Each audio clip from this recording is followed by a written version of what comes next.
Hi, let's revise voltage. If you have your textbook, turn to page 76. And I'm also covering a bit on page 80. So what exactly is voltage? Well, if you can think of voltage as a push for electric charges to flow, that may help you to understand. Now, you see, if I have a circuit, so this is the circuit here. If I have a circuit with just wires, the electric charges in this wire will not be able to flow, right? So there are electric charges. When these electric charges flow, then we say a current is flowing. But if there's nothing to push them, they will not flow. So there's no current, right? So there's no current. But the moment you connect electric cell to it, so what it does is it provides a push. All right, it provides a push to push the current to flow through it. So voltage is basically like a push to push current through a circuit, right? If there's no voltage, there will not be current. So what exactly is potential difference? Well, actually potential difference is very similar to voltage. Basically, it means how much energy is needed to move one charge between 2 points. So for example, I have a bulb over here. So there are 2 points, right? So in order to push one one unit of electric charge from here to here to push it through the light bulb, you need energy. So to measure how much energy, that is called potential difference. Sometimes we may also just use the word voltage. And to do that, I will connect a voltmeter from this point to this point, right? So this is connected in parallel to it. Remember, when I use a voltmeter is always connected in parallel to the component. So in this case, if I want to know what is the potential difference across the light bulb, I will connect a voltmeter in parallel to it. So the value that I have here means is the amount of energy that is needed to push one unit of electric charge across the light bulb. The symbol for voltage is V, and the symbol is V, and the SI unit is volts, also written as V. So this is easier to remember. Sometimes for very small voltages, we will use millivolt. And again, if you want to change volt to millivolt, you will multiply by 1000. The other way around, you will divide by 1000. So I mentioned this before. If you want to measure voltage, you will use a voltmeter, and a voltmeter has to be connected in parallel. So if I want to find the voltage across this light bulb, I will connect my voltmeter this way. And a voltmeter also has positive and negative terminals. So when you connect, this positive side is connected to the positive terminal of your battery, and then the negative side of the voltmeter is connected to the negative side of the battery. Okay, so we always connect it in parallel, and whatever reading I have here would mean the amount of energy needed to push one unit of electric charge across.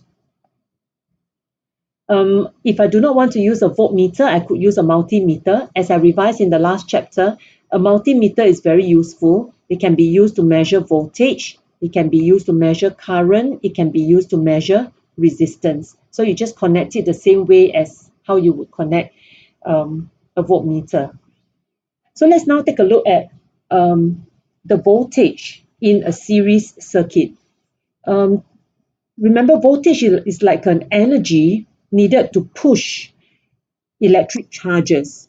So the voltage in a series circuit, let's say for this light bulb, the voltage is V1.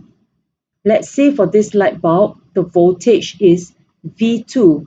So the energy needed to push electric charge across is called V1. and from here to here is V2. So where does all this energy come from? They will come from the battery, isn't it? So this is, let's say, just V. So in a series circuit, the total voltage V is adding up all the voltages together. So I repeat, in a series circuit, each component has its own voltage. So if I want to know the voltage of this whole circuit, I will add them up together. And who provides these voltages? The battery. So V equals to V1 plus V2. I give you numbers that you can look at. For example, if your battery is a 10 volt battery, so that means if I put a voltmeter here, it reads 10 volts. And let's say I put a voltmeter here, another voltmeter, and it reads 5 volts. So then I ask you, what is the voltage here? Let's say this is the question. Well, we know that if we add up all the voltages for all the components, it will be equals to the voltage provided by the battery. So therefore, if this is 10 volts, this will use up 5 volts, then will be 5 volts over here. And just to revise a little bit, you would have watched the video on current. So don't mix up, okay? Don't mix up current and voltage. For current, the current in a series circuit remains the same. So if this is 2 ampere flowing, it will be 2 ampere here. It will be 2 ampere at every point, because in a series circuit, there is only one path. So electric charge got nowhere else to go, one path. So in a series circuit, the current is the same throughout. Okay, so in a series circuit, the current is the same throughout the circuit. What about the voltage? So, throughout the circuit. Okay, so current is the same throughout the circuit. But for voltages, it will be a different story. For voltages, you will add up the voltage. Okay, so if let's say this is 3 volts, this is 3 volts, then this voltage will be 6 volts. In this case, the two voltages are the same because they are both light bulbs. But if one of them is a resistor, it may have a different voltage. What about in a parallel circuit? Well, in a parallel circuit, you need to know that these are parallel branches. Okay, so this branch and this branch and this branch are what we call parallel branches.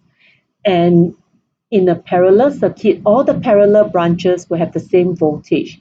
So if I tell you that this is V, this will be the same value V, this will be the same value V.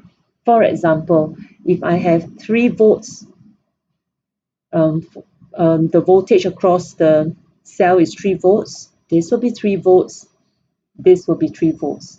They are going to be the same. Okay, and since we are talking about voltage, maybe we should just revise a little bit.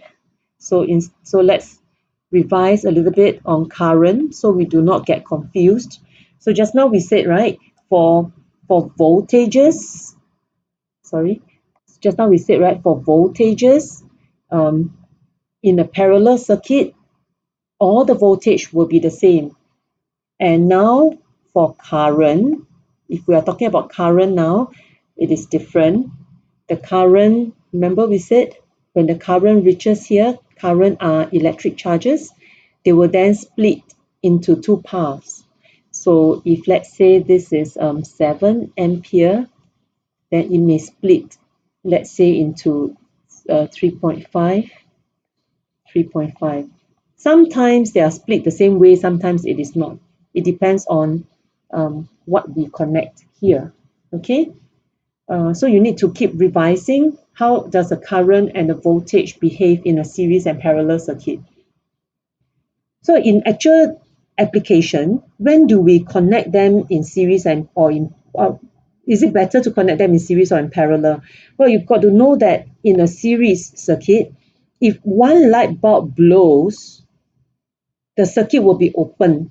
Then actually when one blow, both cannot work, right? So both cannot work if one light bulb blows.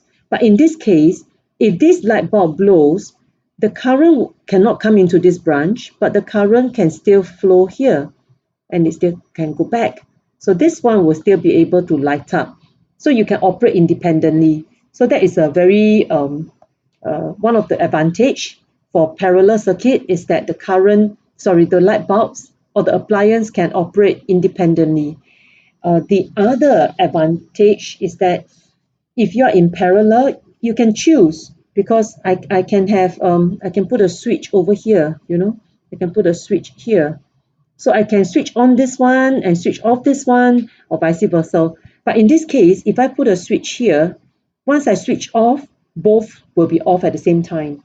And once I switch it on, both will be turned on at the same time, right?